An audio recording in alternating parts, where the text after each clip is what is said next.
ಕೈಬಿಡೇನು ಕೈಬಿಡೇನು ಆ ಮಾತು ಹೇಳಿದ ನನ್ನ ತಾ ಹೇಳಿದ ನಲ್ಲವೇ ನಾ ಕೈಬಿಡೇನು ನಾ ಕೈಬಿಡೇನು ಆ ಮಾತು ಹೇಳಿದ ನನ್ನ ತಾ ಹೇಳಿದ. ಯೇಸು ಕೈ ಬಿಡನು ದೈನಂದಿನ ಸತ್ಯವೇದ ಅಧ್ಯಯನಕ್ಕೆ ನಿಮ್ಮೆಲ್ಲರನ್ನು ಆಹ್ವಾನ ಮಾಡ್ತಾ ಇದ್ದೇನೆ. ಪ್ರಿಯರೇ, ಇಂದು ಸಹ ಯೇಸು ಯೆರೂಸಲೇಮಿಗೆ ಅರಸನಂತೆ ಪ್ರವೇಶ ಮಾಡಿದ್ದಕ್ಕೆ 4 ಅರ್ಥಗಳನ್ನು ನಾವು ಈ ದಿನ ಕಲಿಯೋದಕ್ಕೆ ಹೋಗ್ತೇವೆ. ಖಂಡಿತವಾಗಿ ಕರ್ತನು ನಿಮ್ಮನ್ನು ಈ ಪ್ರಸಂಗದ ಮೂಲಕವಾಗಿ ಆಶೀರ್ವಾದ ಮಾಡ್ತಾರೆ. ಈ ಪ್ರಸಂಗ ಅನೇಕರಿಗೆ ನಮ್ಮ ಸಭೆಯಲ್ಲಿ ಆಶೀರ್ವಾದವಾಗಿತ್ತು, ನಿಮಗೂ ಸಹ ಆಶೀರ್ವಾದವಾಗುತ್ತೆ. ಕೇಳಿಸ್ಕೊಳ್ರಿ, ನೋಡ್ರಿ, ನಂಬ್ರಿ, ಆನಂದಿಸ್ರಿ.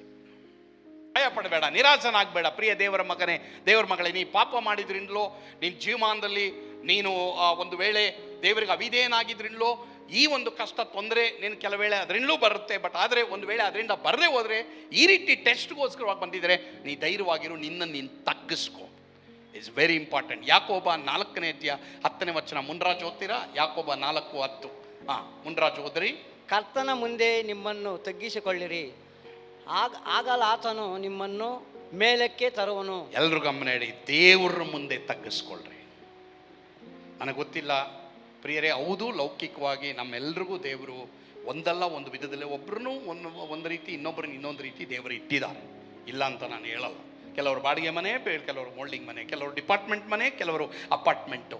ಸೊ ಈ ರೀತಿಯಾಗಿ ದೇವರು ನನಗೆ ಗೊತ್ತಿಲ್ಲ ಯಾವ್ಯಾವ ರೀತಿ ನಮ್ಮನ್ನು ಇಟ್ಟಿದ್ದಾರೆ. ಬಟ್ ಯಾವುದೇ ಇರ್ಬೋದು. ಪೌಲ ಹೇಳಿದ ಹಾಗೆ, ನಾನು ಶಿಲುಬೆಯಲ್ಲಿಯೇ ಹೊರತು ಇನ್ಯಾವುದರಲ್ಲೂ ನಾನು ಹೆಚ್ಚಳ ಪಡಲ್ಲ. ಒಂದು ವೇಳೆ ನೀನು ಹೃದಯದಲ್ಲಿ ಹೆಚ್ಚಳ ಪಟ್ಟಿದ್ದೇ ಆಗಿದ್ದರೆ ಇವತ್ತು ದೇವರಿಗೆ ಹೇಳು, ಸ್ವಾಮಿ ನನಗೆ ಈ ಎಜುಕೇಷನ್ ಕೊಟ್ಟಿದ್ದಕ್ಕಾಗಿ ಸ್ತೋತ್ರ, ದೇವರೇ ಈ ಮನೆ ಕೊಟ್ಟಿದ್ದಕ್ಕಾಗಿ ಸ್ತೋತ್ರಪ್ಪ, ಈ ಕೆಲಸ ಕೊಟ್ಟಿದ್ದಕ್ಕಾಗಿ ಸ್ತೋತ್ರಪ್ಪ, ದೇವರೇ ಈ ಸಂಬಳ ನಾನು ಕೊಟ್ಟಿದ್ದಕ್ಕಾಗಿ ಸ್ತೋತ್ರಪ್ಪ. ಸ್ವಾಮಿ ನಾನು ಏನೂ ಇಲ್ಲ, ನಿನಗೆ ಶರಣು ಸ್ವಾಮಿ, ನಿನಗೆ ನಾನು ಶರಣನಾಗ್ತೀನಿ ಸ್ವಾಮಿ, ನಾನಿನ್ನ ಶರಣಾಗತ್ತನು ಎಂಬುದಾಗಿ ಕೀರ್ತನೆಗಾರನು ಕೀರ್ತನೆ 16ನೇ ಅಧ್ಯಾಯದಲ್ಲಿ ಹೇಳಿದಾನೆ. ಪ್ರಿಯರೇ, ಅದೇ ಥರ ಪ್ರಿಯ ದೇವರ ಮಕ್ಕಳೇ, is there something that you are proud of? Repent, because it's not godly, it's satanic. Proud ಅನ್ನೋದು ದೇವರಿಂದ ಬರಲ್ಲ, ಸೈತಾನಿಂದ ಬರುವಂಥದ್ದಾಗಿದೆ. ಮತ್ತಾಯ 11:29-30. ಈ ಕಡೆ ನಿತಿನ್ ಓದಪ್ಪ, ಆ ಕಡೆ ರಾಜೇಂದ್ರ ಓದಪ್ಪ. ಆಮೇಲೆ ತಿರುಗಿ ಹಿಂಗೆ ತಗೊಳ್ಳ ರಾಜೇಂದ್ರ. ಆಮೇಲೆ ಹಿಂಗೆ ಬನ್ನಿ ತಿರ್ಗ. ನಾನು ಸಾತ್ವಿಕನು ದೀನ ಮನಸ್ಸುಳ್ಳವನು ಆಗಿರುವುದರಿಂದ ನನ್ನ ನೊಗವನ್ನು ನಿಮ್ಮ ಮೇಲೆ ತೆಗೆದುಕೊಂಡು ನನ್ನಲ್ಲಿ ಕುಳಿತುಕೊಳ್ಳಿರಿ, ಆಗ ನಿಮ್ಮ ಆತ್ಮಗಳಿಗೆ ವಿಶ್ರಾಂತಿ ಸಿಕ್ಕುವುದು. ಏಕೆಂದರೆ ನನ್ನ ನೊಗವು ಮೃದುವಾದದ್ದು, ನನ್ನ ಹೊರೆಯು ಹೌರವಾದದ್ದು ಅಂದನು. ಸರ್, ಇಲ್ಲಿ ಯೇಸುಸ್ವಾಮಿ ಏನು ಹೇಳಿದ್ದಾರೆ ನೋಡ್ರಿ. ನನ್ನ ನೊಗವನ್ನ ನಿಮ್ಮ ಮೇಲೆ ತೆಗೆದುಕೊಂಡು ನನ್ನಿಂದ ಏನು ಕಲಿತುಕೊಳ್ಳಿರಿ. ಲರ್ನ್ ಅಂತ ಬರೆದಿರೋದು. ಕಲೀರಿ. ಕಲಿಯಕ್ಕೆ ಕುಳಿತುಕೊಳ್ಳಬೇಕು. ಕುಳಿತುಕೊಂಡ್ರೆ ನೀ ಕಲಿಯೋದಕ್ಕಾಗೋದು. ಎಷ್ಟೋ ಜನ ಇವತ್ತು ಕಲಿತಾ ಇಲ್ಲ. ಯೇಸುಸ್ವಾಮಿ ಏನು ಹೇಳಿದ್ದಾರೆ? ನಿನ್ನ ಹೃದಯಕ್ಕೆ, ನಿನ್ನ ಆತ್ಮಕ್ಕೆ ವಿಶ್ರಾಂತಿ ಬೇಕಾದರೆ ನೀನು ಕಲಿಬೇಕು. ಏನು ಕಲಿಬೇಕು? ಏನು నేర్చుకోనాలా? సింపుల్ విషయాలు. ఏం తెలుసునా? బైబిల్ తీసేసి మత్తాయ, మార్క, లూకా, యోహాన సువార్తలో యేసు ఇంట్లో ఎట్లా జీవిಸಿಂಡಾರು, ಯೇಸುಸ್ವಾಮಿ ಮನೆಯಲ್ಲಿ ಯಾವ ರೀತಿ ಇದ್ರು ಅನ್ನೋದು ಕಲಿಯಿರಿ.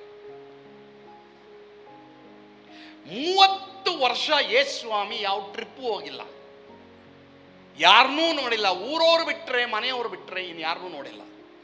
ಅಂಥವ್ರಿಗೆ ದೇವ್ರೇನು ಹೇಳಿದ್ರು? ಆಕಾಶವಾಣಿ ಆಯಿತು, ಈತನು ಪ್ರಿಯನಾಗಿರುವ ನನ್ನ ಮಗನು. ನಾವೆಲ್ಲ ತಿಳ್ಕೊಂಡಿರೋದು ಏನಂದರೆ 10 ವಯಸ್ಸಿಗೆ ಜಂಪ್ ಮಾಡಬೇಕು, 12 ವಯಸ್ಸಿಗೆ ಜಂಪ್ ಮಾಡಬೇಕು, 18 ವಯಸ್ಸಿಗೆ ಆ ಕಡೆ ಹೋಗಿಡಲ್ಲ, ಊರಂತ ಸುತ್ತಿಡಲ್ಲ. ಅವಡೇ ಮೇಮ್ ಪಾಪ್ಯುಲರ್ರಾ? ಅಯ್ಯೋ, ಪ್ರಿಯ ದೇವರ ಮಕ್ಕಳೇ, ದಯವಿಟ್ಟು ದಂಡಪಿಂಡಗಳಾಗಿಡಬೇಡ.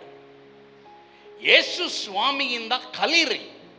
ನೋಡ್ರಿ, ನಾವೇನೆಲ್ಲ ತಿಳ್ಕೊಂಡಿದ್ದೀವಿ, ಅಲ್ಲಿ ಹೋದ್ರೆ ಅಲ್ಲಿ ಆವಾಗ ನಾವು ದೇವರಿಗೆ ಪ್ರಿಯರಪ್ಪ ಅಂತ ನಾವು ತಿಳ್ಕೊಂಡಿದ್ದೀವಿ. ನಾನು ಬೈಬಲಲ್ಲಿ ನೋಡಿದ್ದೇನೆಂದ್ರೆ 30 ವರ್ಷ ಮನೆಯಲ್ಲಿ ಯೇಸುಸ್ವಾಮಿ ಇದ್ದುಕೊಂಡು ಈತನ ಪ್ರಿಯನಾಗಿರುವ ನನ್ನ ಮಗನು ಅಂತ ಹೇಳಿಸ್ಕೊಂಡ್ರು. ಒಂದು ಅದ್ಭುತನೂ ಮಾಡಿಲ್ಲ, ಪ್ರಸಂಗನೂ ಮಾಡಿಲ್ಲ, ಹಾಡು ಹಾಡಿಲ್ಲ.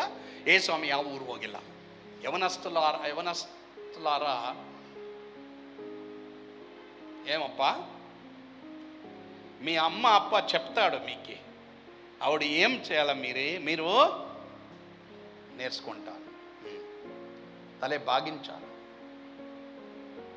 అది ఇడిసేసి ఎలా ఏమి మీరు చెప్పేదేమి మీకేం తెలుసునా, ನಾನು ಎಲ್ಲೋ ಇದ್ದಿದ್ದು ಗೊತ್ತಾ, ನಾನು ಏನು ಗೊತ್ತಾ, ನೀನು ಕಲಿಯಲ್ಲ ನಿನಗೆ ಆತ್ಮಕ್ಕೆ ವಿಶ್ರಾಂತಿ ಸಿಗಲ್ಲ. ಪ್ರಿಯ ದೇವರ ಮಕ್ಕಳೇ, ನಾನು ನಂಬ್ತೇನೆ ಈ ಒಂದು ಪ್ರಸಂಗದ ಮೂಲಕವಾಗಿ ನೀವು ಆಶೀರ್ವದಿಸಲ್ಪಟ್ಟಿದ್ದೀರಿ ಎಂಬುದಾಗಿ. ಕರ್ತನು ಖಂಡಿತವಾಗಿ ನಿಮ್ಮ ಹೃದಯದಲ್ಲಿ ಆತನು ಅರಸನಂತೆ ಪ್ರವೇಶ ಮಾಡಲಿ. ಒಂದು ವೇಳೆ ನೀವು ಯೇಸುಸ್ವಾಮಿ ನಂಬಿದ್ದೀರಾ, ಆದರೆ ಆತನ ಅರಸನಂತೆ ಸ್ವೀಕಾರ ಮಾಡದೆ ಹೋದರೆ ಇವತ್ತು ನಿಮ್ಮನ್ನು ಅರಸನಾಗಿ ಆತನನ್ನು ಸ್ವೀಕಾರ ಮಾಡಲಿಕ್ಕೆ ಅವಕಾಶ ಉಂಟು. ಈಗ ನನ್ನೊಂದಿಗೆ ನೀವು ಪ್ರಾರ್ಥನೆ ಮಾಡೋಣವಾ? ಪರಮ ಪ್ರೀತಿಯುಳ್ಳ ತಂದೆಯಾದವರೇ, ನಿಮಗೆ ಸ್ತೋತ್ರ. ದೇವರೇ, ಇಂದು ಯಾರ್ಯಾರು ನಿಮ್ಮನ್ನು ದೇವರನ್ನಾಗಿ, ಕರ್ತನನ್ನಾಗಿ, ಅರಸನಾಗಿ ಸ್ವೀಕಾರ ಮಾಡಿದ್ದಾರೋ ಅವರೆಲ್ಲರೂ ನೀನು ಆಶೀರ್ವಾದ ಮಾಡು ಅಪ್ಪ. ತಂದೆಯಾದ ದೇವರೇ ಸ್ವಾಮಿ, ಅವರೆಲ್ಲರಿಗೂ ನೀನು ಬಿಡುಗಡೆ ಕೊಡಪ್ಪ ದೇವ. ಈ ಸಂದರ್ಭದಲ್ಲಿ ಯಾರ್ಯಾರು ಯಾವ ಕಾಯಿಲೆ, ವೇದನೆ, ನೋವುಗಳಿಂದ ಕಷ್ಟಪಡ್ತಾ ಇದ್ದಾರೋ ಅವರಿಗೂ ಬಿಡುಗಡೆ ಕೊಡಪ್ಪ. ಯೇಸುವಿನ ಹೆಸರಿನಲ್ಲಿ ಪ್ರಾರ್ಥಿಸ್ತೇವೆ ಸ್ವಾಮಿ, ಆಮೇನ್. ಕರ್ತನು ತಾನೇ ನಿಮ್ಮೆಲ್ಲರನ್ನು ಆಶೀರ್ವಾದ ಮಾಡಲಿ. ಯೇಸು ನಿಮ್ಮನ್ನು ಕೈ ಬಿಡನು.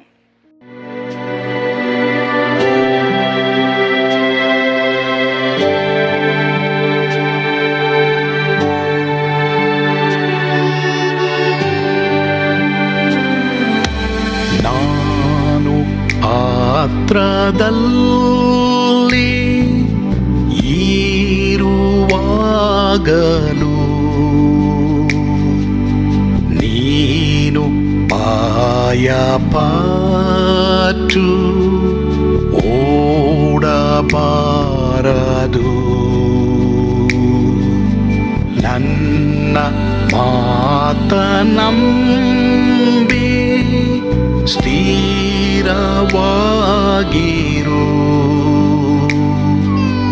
ನಿನ್ನ ಬಿಡಲಾರೆ, ಬಿಡೆನು ಎಂದೆಂದಿಗೂ.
ಹೋದರು ಮೇಲೆ ಸ್ವರ್ಗದೋಳು ಬಾದಲಾಗದು.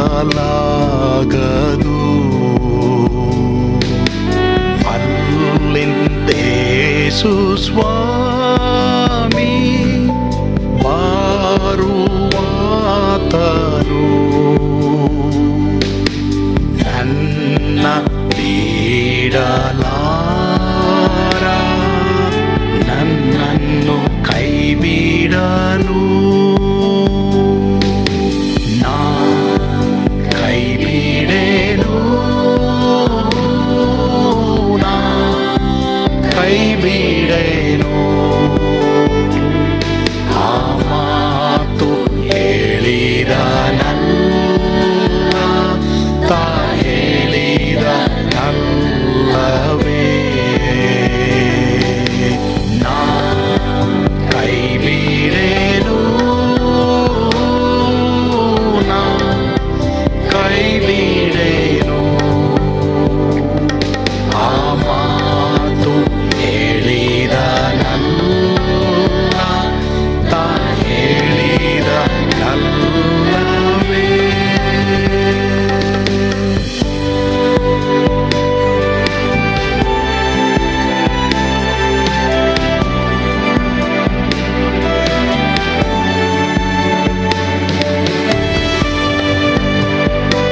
ಬಾವು ಕಷ್ಟ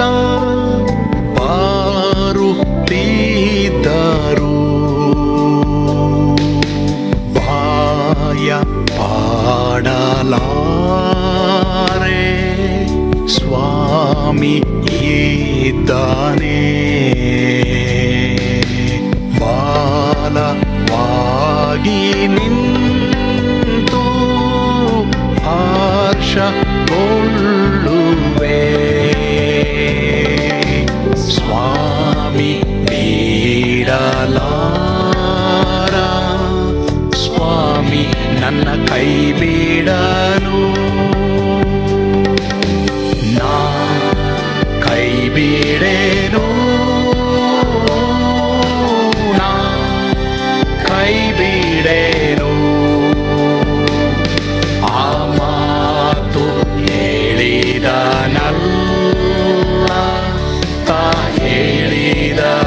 ಹೇಳಿದನಲ್ಲವೇ ನಾ ಕೈ ಬಿಡೇನು ನಾ ಕೈ ಬಿಡೇನು ಆ ಮಾತು ಹೇಳಿದನಲ್ಲ ತಾ ಹೇಳಿದನಲ್ಲವೇ ತಾ ಹೇಳಿದನಲ್ಲವೇ